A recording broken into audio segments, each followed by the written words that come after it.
வணக்கம், welcome back to Jazz Tamil YouTuber. உங்களுக்கு ஆன்மீகம் சம்பந்தப்பட்ட தகவல்கள் பிடிக்கும்னா நம்ம சேனலை மறக்காம சப்ஸ்கிரைப் பண்ணிக்கோங்க. இன்னைக்கு இந்த பதிவில் நம்ம பார்க்க போறது 2024 வரக்கூடிய ஆஷாட நவராத்திரி வழிபாடை பத்தி தான் பார்க்க போறோம். தொடர்ந்து பதிவை பாருங்க. அதுக்கு முன்னாடி உங்களுக்கு ஆன்மீகம் சம்பந்தப்பட்ட தகவல்கள் பிடிக்கும் அப்படின்னா நம்ம சேனலை சப்ஸ்கிரைப் பண்ணிட்டு பாருங்க. நீங்க நம்ம சேனலை சப்ஸ்கிரைப் பண்ணிட்டு பாக்குறது எனக்கு அடுத்தடுத்த வீடியோஸ் கொடுக்கறதுக்கு ரொம்பவே ஒரு ஊக்கத்தை தரும். இப்போ வாங்க நம்ம வீடியோக்குள்ள போலாம். இன்னைக்கு இருக்கக்கூடிய காலத்துல பாத்தீங்கன்னா அதிக அளவுல வணங்கக்கூடிய தெய்வங்கள்ல ஒருத்தவங்களா இருக்கிறவங்க தான் வாராகி அம்மன். வாராகி அம்மன் பாத்தீங்கன்னா நிலத்துக்கு உரிமையானவங்களா சொல்லப்படுறாங்க. கையில கலப்பை, ஏர் அப்படின்னு விவசாயம் தொடர்பான கருவிகளை வச்சிருக்கக்கூடிய தெய்வம் யாருன்னு பாத்தீங்கன்னா வாராகி அம்மன் தான். இந்த தெய்வத்தை விவசாயிகள் வழிபடுறது மூலியமா விளைச்சல் சிறப்பா இருக்கும் அப்படின்னு சொல்லப்படுது. அப்படிப்பட்ட வாராகி அம்மனுக்கே உரிய ஆஷாட நவராத்திரியில வாராகி அம்மனை வீட்டுல எந்த முறையில நம்ம எளிமையா வழிபாடு பண்ணலாம் அப்படிங்கறத இப்ப நம்ம பார்க்கலாம். பஞ்சமி திதியில வாராகி அம்மனை வழிபாடு செய்யறது அப்படிங்கிறது ரொம்ப சிறப்பு. வாராகி அம்மனை நீங்க தொடர்ச்சியா வழிபாடு செஞ்சுக்கிட்டே வரீங்க, ஒவ்வொரு பஞ்சமியிலையுமே வழிபாடு செய்றீங்க அப்படின்னா கண்டிப்பா வாராகி அம்மனுக்கே உரிய நவராத்திரியிலையும் நம்ம வழிபாடு செய்யணும். இந்த நவராத்திரிய ஆஷாட நவராத்திரி அப்படின்னு சொல்லுவாங்க. இந்த நவராத்திரி பாத்தீங்கன்னா வரக்கூடிய ஜூலை மாதம் 6ஆம் தேதி ஆரம்பிச்சு ஜூலை மாதம் 15ஆம் தேதி வரைக்கும் நடைபெறுது.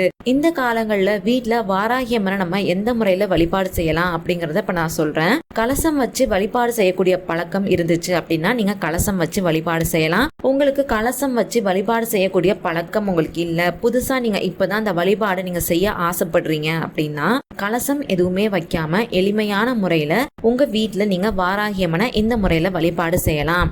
இந்த நவராத்திரி சமயத்துல வாராகி அம்மனுடைய சிலை உங்ககிட்ட இருக்கு அப்படிங்கிற பட்சத்துல பசும்பாலால தினமுமே அபிஷேகம் செய்யுங்க, அலங்காரம் செஞ்சு வழிபாடு செய்யுங்க.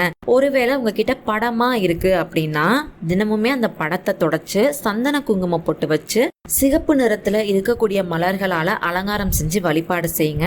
ஒருவேளை உங்ககிட்ட படமும் இல்ல சிலையும் இல்ல அப்படிங்கிற பட்சத்துல புதுசா ஒரு அகல் விளக்க வாங்கிக்கோங்க. அதுல நெய்யோ இல்ல நல்ல நெய்ய ஊத்தி பஞ்சத்திரி போட்டு தீபம் ஏத்தி ஓம் வாராகி அம்மனே போற்றி, ஓம் வாராகி அம்மனே வருக வருக அப்படின்னு சொல்லிக்கிட்டே தீபத்தை ஏத்திங்க. இப்படி நீங்க தீபத்தை ஏத்துறப்ப அந்த தீபச்சுடர்ல வாராகி அம்மனே வீற்றிருப்பாங்க அப்படிங்கறது ஐதீகம். இந்த நவராத்திரி சமயங்கள்ல பாத்தீங்கன்னா வாராகி அம்மனுக்கு பிடிச்ச பொருட்களான பூமிக்கு அடியில விளையக்கூடிய கிழங்கு பொருட்கள், அதுலயும் பாத்தீங்கன்னா குறிப்பா சக்கரவள்ளி கிழங்கு, பனங்கிழங்கு இதெல்லாம் வாராகி அம்மனுக்கு ரொம்ப பிடிச்ச கிழங்கு. இதுல ஏதாவது ஒண்ண நீங்க இந்த 9 நாட்களுமே முறையா நெய்வேத்தியம் வச்சு வழிபாடு செய்யுங்க. வேற என்ன நெய்வேத்தியம் வைக்கலாம் அப்படின்னு பாத்தீங்கன்னா கருப்பு உளுந்துல செய்யப்பட்ட வடை, நிலக்கடலை, சுண்டல், பருப்பு வடை இந்த மாதிரி பொருட்களையும் நீங்க நெய்வேத்தியமா வைக்கலாம். இந்த 9 நாட்களுமே பாத்தீங்கன்னா தொடர்ச்சியா விளக்கேத்தி வழிபாடு செய்யுங்க. ஒருவேளை உங்களால 9 நாட்களும் இது மாதிரி விளக்கேத்தி வழிபாடு செய்ய முடியல அப்படிங்கிற பட்சத்துல இந்த நவராத்திரியில வரக்கூடிய முக்கியமான 2 நாட்களை தவறவிடாம வழிபாடு செய்யுங்க. அந்த 2 நாட்கள் எந்தெந்த நாட்கள் அப்படின்னு பாத்தீங்கன்னா வளர்பிறை பஞ்சமியும் அஷ்டமியும். இந்த 2 நாட்கள்ல நீங்க விளக்கேத்தி வழிபாடு செய்யறப்ப இந்த 9 நாட்கள் வழிபாடு செஞ்ச பலனை அது கண்டிப்பா தரும். இந்த மாசத்துல பஞ்சமி திதி எப்ப வருது அப்படின்னு பாத்தீங்கன்னா ஜூலை 10ஆம் தேதி காலையில 8:31 ஆரம்பிச்சு ஜூலை 11ஆம் தேதி காலையில 10:19 வரைக்கும் பஞ்சமி திதியானது இருக்கு. நான் தொடர்ந்து ஒவ்வொரு வளர்பிறை பஞ்சமி, தேய்பிறை பஞ்சமிக்குமே நம்ம சேனல்ல வீடியோஸ் கொடுத்துக்கிட்டு இருக்கேன். நீங்க இன்னும் சப்ஸ்கிரைப் பண்ணாம நம்ம சேனலை பாக்குறீங்கன்னா சப்ஸ்கிரைப் பண்ணிட்டு பாருங்க. அப்பதான் நான் கொடுக்கக்கூடிய வீடியோஸ் உங்களுக்கு உடனே நோட்டிபிகேஷனா வரும். இப்ப நம்ம இந்த வீடியோக்குள்ளார வந்துடலாம். இதே மாதிரி அடுத்தது அஷ்டமி திதி எப்ப வருதுன்னு பாத்தீங்கன்னா ஜூலை 13ஆம் தேதி மதியம் 2:13 ஆரம்பிச்சு ஜூலை 14ஆம் தேதி சாயங்காலம் 4:02 வரைக்கும் அஷ்டமி திதியானது இருக்கு. இந்த 2 நாட்கள்ல கூட நீங்க விளக்கேத்தி வழிபாடு செய்யலாம். இந்த ஆஷாட நவராத்திரியில பாத்தீங்கன்னா தினமுமே நீங்க வாராகி அம்மனுடைய மூல மந்திரத்தையும் காயத்ரி மந்திரத்தையும் சொல்லி வழிபாடு செய்யணும். நான் டிஸ்பிளேல மந்திரம் கொடுத்திருக்கேன், அதை எழுதி வச்சுக்கோங்க, இல்ல ஸ்கிரீன்ஷாட் கூட எடுத்துக்கலாம். இந்த நவராத்திரியில வாராகி அம்மனை வழிபாடு செய்யறது மூலியமா நீண்ட நாட்களா நோய்வாய்ப்பட்டு இருக்கீங்க, இல்ல உங்க குடும்பத்துல யாராவது ரொம்ப நாட்களா நோயால அவதிப்படுறாங்க அப்படின்னா அவங்களுக்காகவும் இந்த வழிபாடு நீங்க செய்யலாம். கடனால கஷ்டப்படுறீங்க அப்படின்னா அதுக்காகவும் செய்யலாம். மன கஷ்டம் இருக்கு, காரிய தடை இருக்கு, சொந்த வீடு வாங்கணும், குழந்தை பாக்கியம் வேணும் அப்படின்னு எந்த மாதிரியான வழிபாடா இருந்தாலும் சரி அதுக்காக நீங்க தாராளமா வாராகி அம்மனை வழிபாடு செய்யலாம். அதே மாதிரி எதிரிகளால ஏற்படக்கூடிய பிரச்சனைகள் தீரணும் அப்படின்னா கண்டிப்பா நீங்க வாராகி அம்மனை வழிபாடு செஞ்சுக்கோங்க.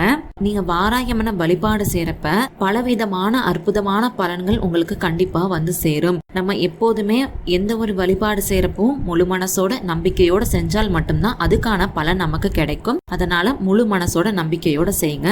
நான் அடுத்த பதிவுல தஞ்சாவூர் மாவட்டத்துல இருக்கக்கூடிய பிரகதீஸ்வரர் ஆலயத்துல வாராகி அம்மன் இருக்காங்க இல்லையா, அவங்களுக்கு இந்த ஆஷாட நவராத்திரியில பாத்தீங்கன்னா தொடர்ந்து ஒவ்வொரு நாளுமே சிறப்பான அலங்காரங்கள் நடைபெறும். ஒவ்வொரு நாளும் ஒவ்வொரு விதமான அலங்காரம் நடைபெறும். அந்த அலங்காரம் என்னென்ன அப்படிங்கறத பத்தி நம்ம அடுத்த பதிவுல கண்டிப்பா பார்க்கலாம். உங்களுக்கு இந்த பதிவு பயனுள்ளதா இருந்துச்சு அப்படின்னு நீங்க நினைச்சீங்கன்னா மறக்காம லைக் பண்ணுங்க. நீங்க அந்த பதிவை லைக் பண்றது மூலியமா நிறைய பேருக்கு அந்த பதிவானது போய் சேரும். அதை பாக்குறவங்களுக்குமே இந்த பதிவு ரொம்ப பயனுள்ளதா இருக்கும் இல்லையா, அதனால முடிஞ்ச வரைக்கும் பதிவை லைக் பண்ணிக்கோங்க.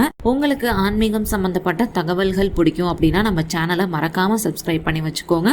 உங்களுக்கு ஆன்மீகம் சம்பந்தப்பட்ட வேற எந்த மாதிரியான பதிவுகள் வேணும் அப்படின்னு நினைக்கிறீங்களோ மறக்காம கீழே இருக்க கமெண்ட் பாக்ஸ்ல எனக்கு தெரியப்படுத்துங்க. அந்த மாதிரி பதிவுகளை வரக்கூடிய நாட்கள்ல நான் தரேன். நன்றி, வணக்கம்.